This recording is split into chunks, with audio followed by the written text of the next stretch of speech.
Hi, this is Kristen. I teach middle school math and I am part of the YouTube channel Math Sisters.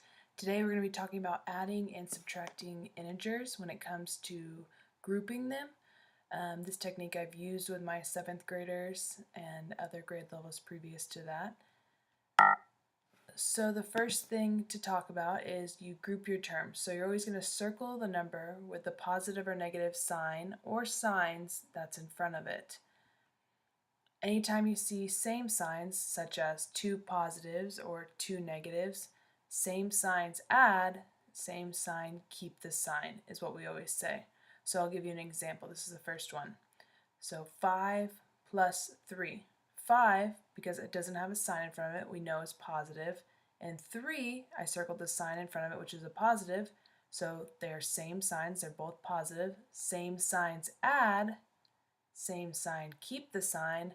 So you would have positive 8. Another thing you can always use when you're adding and subtracting integers is a number line. I always recommend using that as well. Here's another example of same signs. Negative 5 minus 3. You'll notice that I circled a negative in front of the 5 and then negative in front of the 3, grouped them together. I notice that they're both negative, so I know same signs add, same sign keep the sign, so that is negative 8. The other is when you have different signs. Different signs subtract and you always keep the larger sign. So, for example, negative 7 plus 2. Negative goes with the 7, so I circled it. The positive goes with the 2, so I circled it. Different signs subtract, so I know I'm going to be doing 7 minus 2, which is 5, but then you have to figure out if it's a positive or a negative. You figure out what is the bigger number. The bigger number is 7. It's a negative, so my answer is negative 5. Last example for this one, 10 minus 3, which we should know is 7, but let's look at it with grouping terms. I have a 10 with no sign, so I know it's positive, and a 3 with a negative. Different signs, it's a positive and a negative. Different signs subtract. 10 minus 3 is 7. Different signs keep the larger sign.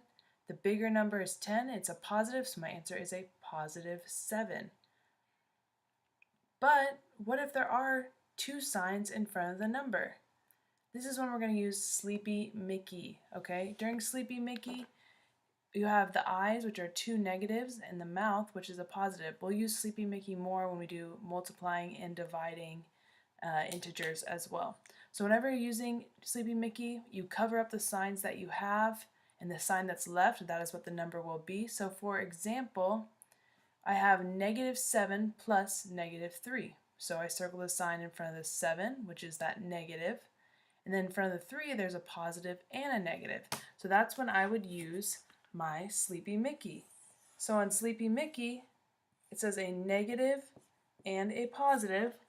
So I cover up a negative and a positive, and I'm left with a negative. Okay, so then that really becomes negative 7 minus 3, a negative 7, a negative 3. I see two negatives, same signs add, same sign keep the sign, so I know that that is a negative 10. If you have any other questions, please feel free to comment or let me know what other videos you would like me to make. The next one will be over multiplying and dividing integers, and then we'll go into one-step equations. Thank you.